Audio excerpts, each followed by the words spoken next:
Hi, everybody. So, one of the things that's been on my mind after having an internet conversation is how grossly mishandled the issue of sex and sexuality was, how grossly it was mishandled at the church that I grew up with and in my family. Now, I can understand that it was a weird topic, that different people have their opinions on how things should be handled when it comes to that. But I feel like it was just so grossly mishandled. First of all, it was when it came to girls having a sex drive, it was demonized. Girls, you're not really supposed to like anyone, or sometimes it would depend on the family, but girls, weren't really supposed to like anyone. Boys, it was kind of winked at, like, oh, you like her and stuff like that. So it was seen as weird if the boy didn't have crushes at a certain age, but if the girl seemed like they were interested in guys, that was kind of looked at funny. So one of the ways I feel like that was mishandled is that when it came to girls, and some of the girls who they were saying were fast or were doing too much or whatever, however they would call it in the 90s or 2000s, just different comments that people would have. They never seemed to consider molestation and other sexual trauma as a possible reason as to why some of the female children were acting the way that they were. For whatever reason, that wasn't necessarily considered. But when it came to the boys, if the boys acted out, it almost seemed like it was both expected and demonized. So let's say they'd be like, oh, you like her? And kind of, put people together or whatever. But then if the boy got caught doing something like trying to kiss a girl and stuff like that, you dirty, nasty little boy! And it was almost like they were wanting the boys to do something sexually wrong so they could, how dare you? But since I'm a girl, female person, I can't really say what they were taught. But I can basically guarantee you and let you know that when it came to the girls at the church where I grew up, unless they were around a certain parent or certain people that I wasn't allowed to be around, I basically got nothing. I thought that urine and semen were the same thing. I thought semen and sperm were the same thing. All of these are things that I didn't know up until high school. And I was basically taught in a way that ignorance would also mean innocence. So when we had like the reproductive system, like when I got to 10th grade, it's like I did good on the female side, like didn't do very great on the male side because I was also taught this awkward fallacy of ignorance means innocence, and that's not necessarily the case. I was having crushes on boys when I was like younger. There was different stuff that I knew about, and I feel like that's something that kind of has more to do with, different spirits that were like trying to get me to like be messed up, but that's another story for another day. But there was just a lot of stuff that we weren't taught. The first time anyone really said anything to me at church or to my age group in a context that would really be understood or whatever. I was in a women's group that was meant for people ages 18 to like 22, 25, something like that. And the thing that was said was, and remember, you're not going to want what you never had. And it's like, okay, well, let's say I was about 22 at the time. Good job. You're 5 years too late. Lost it in high school. So, with that in mind, there's also kind of like this, and I really want to do a visual for this eventually, but there's this kind of like curtain over sex. And then when you finally get to see it at church, it's just kind of like, don't do it till you're married. And that's like really it. Meanwhile, the people who are not willing to say anything about sex and they're just kind of like, hey, don't do it until you're married. guess what? Their first kid, they had it when they were 16 because their mom and daddy, parents, sister, auntie, cousin, uncle didn't tell them anything about how their body works either, and just kind of expected ignorance as innocence. And I feel like some of that awkwardness around sex is because the adults who would be in a position to teach it don't really know how to deal with it themselves. There's a lot of people in churches, in the church, who have been molested, have been raped, and then even with, with men, a lot of the time when a 12-year-old is dating a 16-year-old, a lot of people are like, yeah, you go, boy, but really he's being preyed upon. If he's 12, girl is 16, I almost don't care how grown the kid looks, just about. Very much the case. He's probably being preyed upon and doesn't necessarily know what's going on with their body or whatever. Same thing with women who are, or young women who are like molested or whatever. Or even in both cases with rape, both parties realize that something in their body is like, I want this, but they don't necessarily want it. It's kind of almost like a cognitive dissonance. So because I feel like sexual trauma is not something that's necessarily talked about or discussed.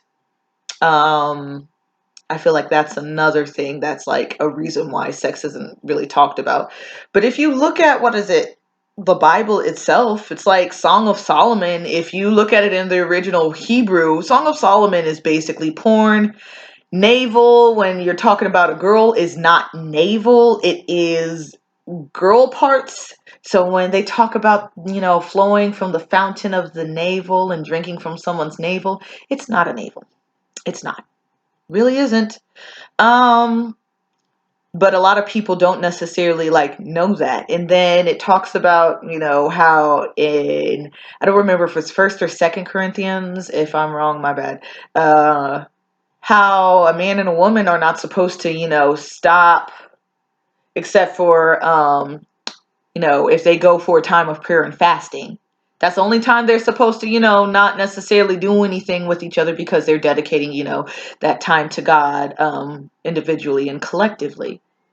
So it's just like so much stuff that's like in the Bible that we hear about sex. And then there's also the whole, it's better to marry than to burn. And I feel like that's kind of a two-edged sword, in so much of, do you want people just marrying just so that they can smash each other and not get to know each other? But then the other side of the coin on that is dangerous too, because there's people who will make people go into prolonged engagements of knowing each other for years, and because they get frustrated in the process, they end up burning, and then they end up having to get married earlier because somebody done burned, as some people refer to as fornication, sex outside of marriage, or yeah.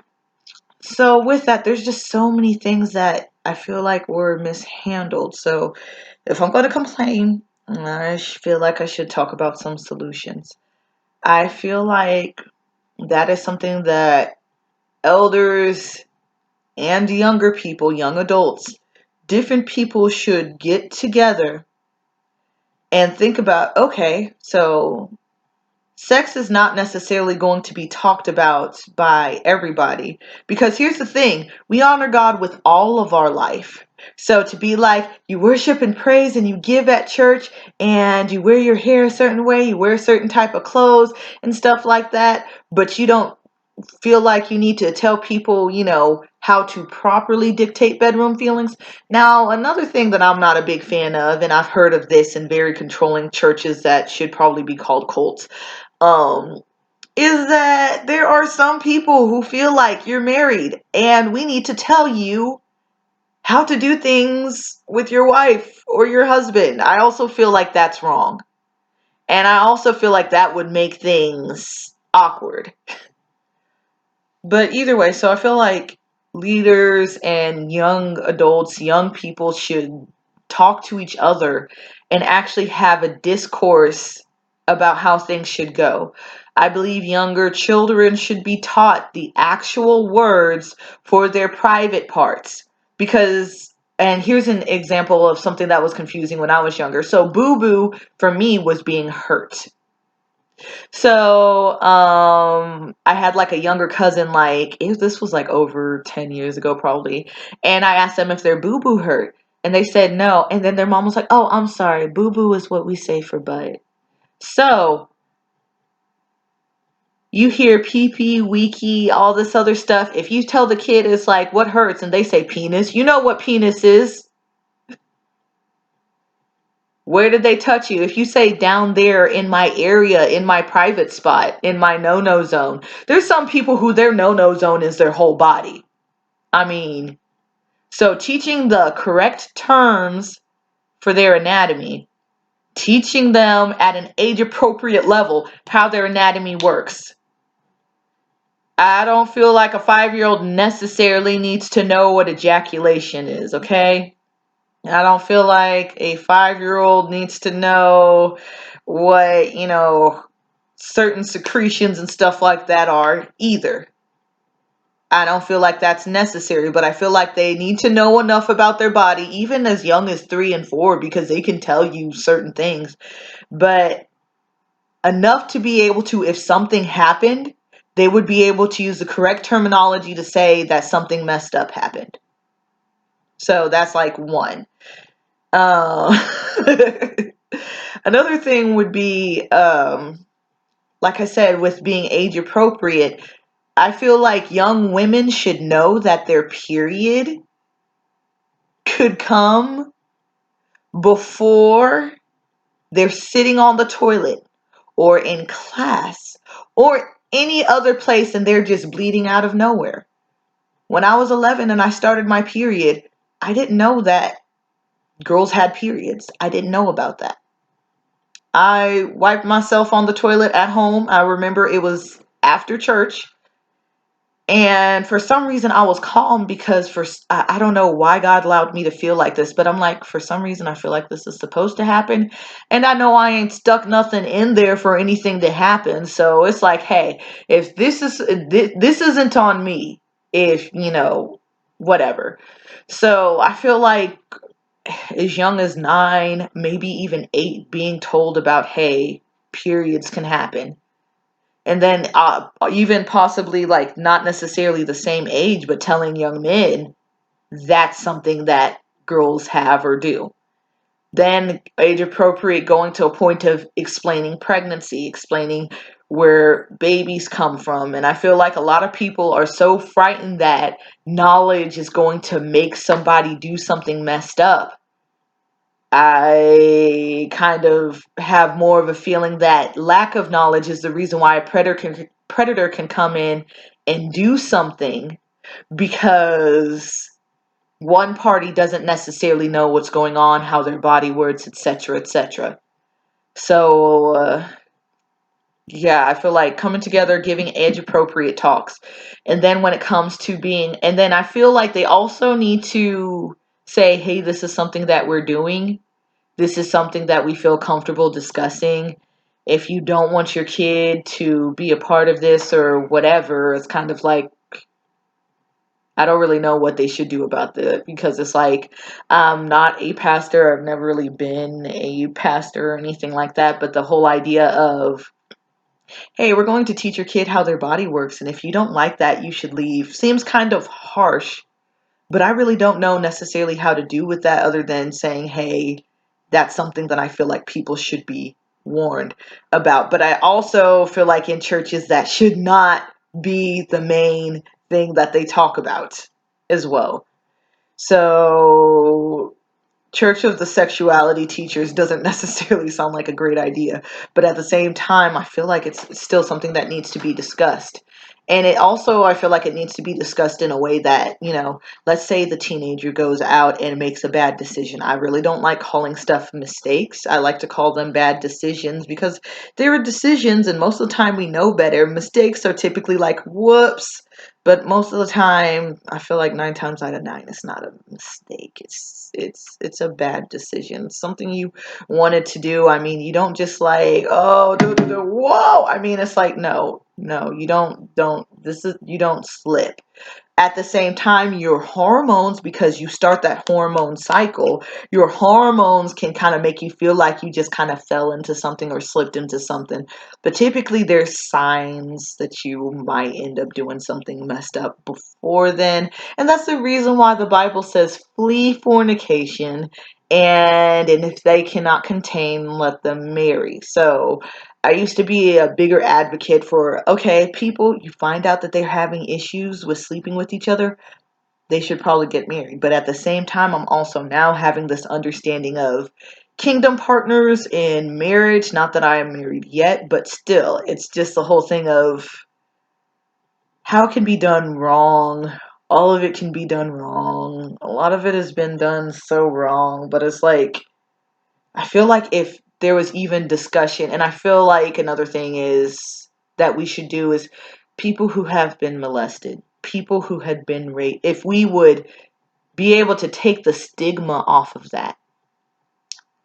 And even with miscarriages, different things that deal with sexual and reproductive health, if people were more open about it.